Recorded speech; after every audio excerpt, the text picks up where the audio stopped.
Fala pessoal, bem-vindos a mais um vídeo. Hoje eu quero trazer para vocês outro texto do Thomas Sowell. É um texto que fala um pouco mais sobre história. E é importante falar sobre história quando a gente fala de economia e de outros assuntos também, porque o que muitas pessoas fazem é distorcer a história e acabar utilizando essa história distorcida como uma justificativa para determinada política econômica. Ou então eu tento criar uma teoria, uma lógica sem sentido e justifico essa análise sem sentido com uma distorção da história. Então lá em 1800 a pessoa fez isso e teve como resultado aquilo. Logo, a minha teoria faz sentido. Não, a sua teoria não faz sentido porque em 1800 a pessoa fez isso e não aconteceu aquilo. Você está distorcendo o que aconteceu. Você está distorcendo uma relação de causa e efeito para tentar justificar essa sua teoria maluca e sem sentido.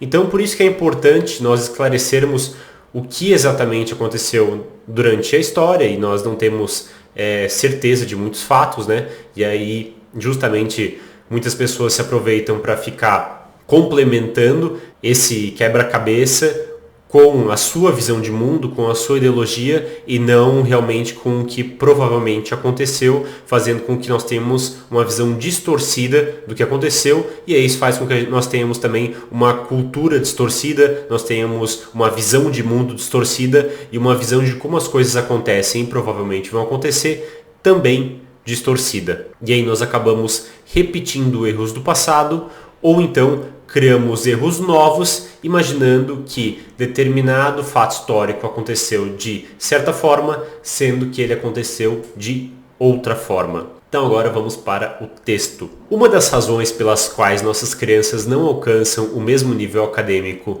que as crianças de outros países é o fato de que muito tempo é gasto nas salas de aula americanas, distorcendo nosso histórico para fins ideológicos. Como você se sentiria se você fosse um nativo americano que viu os invasores europeus tirando sua terra? É o tipo de pergunta com a qual nossas crianças provavelmente se deparam em nossas escolas.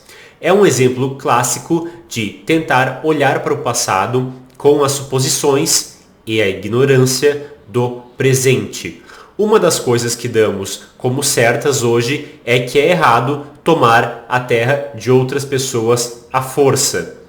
Primeira interrupção, mais ou menos, né? Tem vários casos onde as pessoas ainda acham certo e justificam tomar a terra de outras pessoas à força. Na verdade, muitos governos, muitos estados, organizações dão aí desculpas esfarrapadas e tomam a terra de outras pessoas à força, e muitas pessoas, por uma ignorância ou por simplesmente não se importarem, aceitam e até utilizam a justificativa dada por quem está tomando essa terra como se fosse uma justificativa válida, como se autorizassem essa justificativa ridícula do porquê essas terras estão sendo tomadas. Podemos entrar em vários casos aqui, mas não é a ideia do vídeo. Então, voltando ao texto. Nem os índios americanos, nem os invasores europeus acreditavam nisso. Ambos tomavam a terra de outras pessoas à força, assim como os asiáticos, africanos, árabes, polinésios e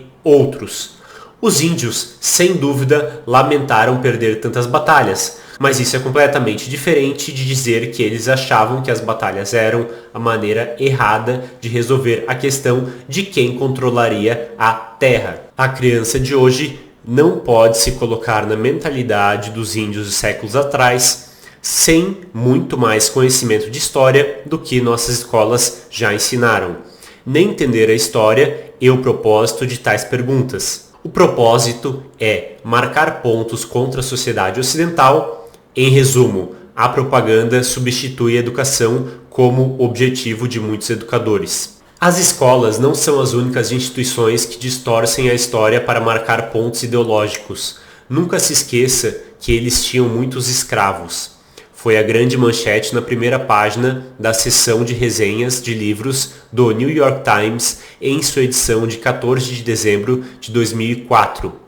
Dentro dela havia uma acusação contra George Washington e Thomas Jefferson. De todos os fatos trágicos sobre a história da escravidão, o mais surpreendente para a América hoje é que, embora a escravidão tenha sido uma instituição mundial por milhares de anos, em nenhum lugar do mundo a escravidão foi uma questão controversa antes do século XVIII. Pessoas de todas as raças e cores eram escravizadas e escravizavam outras. Pessoas brancas ainda estavam sendo compradas e vendidas como escravos no Império Otomano décadas após os negros americanos serem libertados. Todos odiavam a ideia de serem escravos, mas poucos tinham escrúpulos em escravizar os outros. Ou seja, as pessoas odiavam a ideia de serem escravos, mas não se importavam em escravizar os outros, ou então não se importavam quando os outros eram escravizados. Voltando ao texto. A escravidão simplesmente não era uma questão, nem mesmo entre intelectuais, muito menos entre líderes políticos até o século XVIII.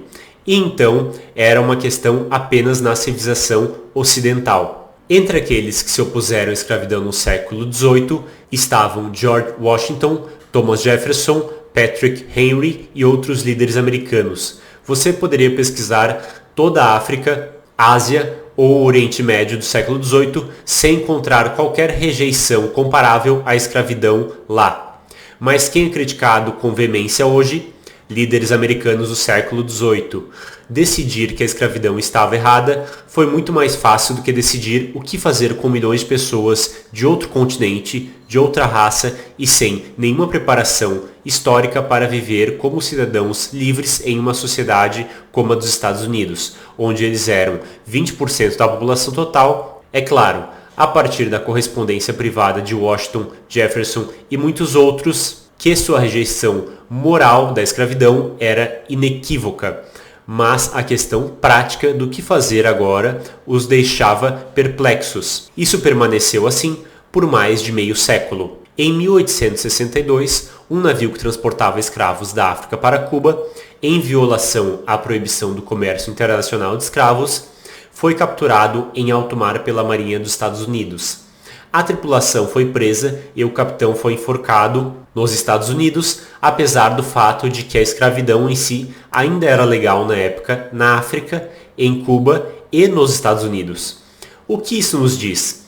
Que escravizar pessoas era considerado uma abominação, mas o que fazer com milhões de pessoas que já estavam escravizadas não era igualmente claro. Essa pergunta foi finalmente respondida por uma guerra em que uma vida foi perdida para cada 6 pessoas libertadas. Talvez essa tenha sido a única resposta. Mas não finja hoje que foi uma resposta fácil, ou que aqueles que lutaram com o dilema no século XVIII eram vilões especiais, quando a maioria dos líderes e a maioria das pessoas ao redor do mundo naquela época não viam nada de errado com a escravidão. A propósito, a edição de setembro de 2004 da National Geographic continha um artigo sobre as milhões de pessoas ainda escravizadas em todo o mundo hoje, mas onde estava a indignação moral em relação a isso. Bem, pessoal, nosso texto vai ficando por aqui. Espero que tenham entendido, espero que tenham gostado. Um abraço e até o nosso próximo vídeo.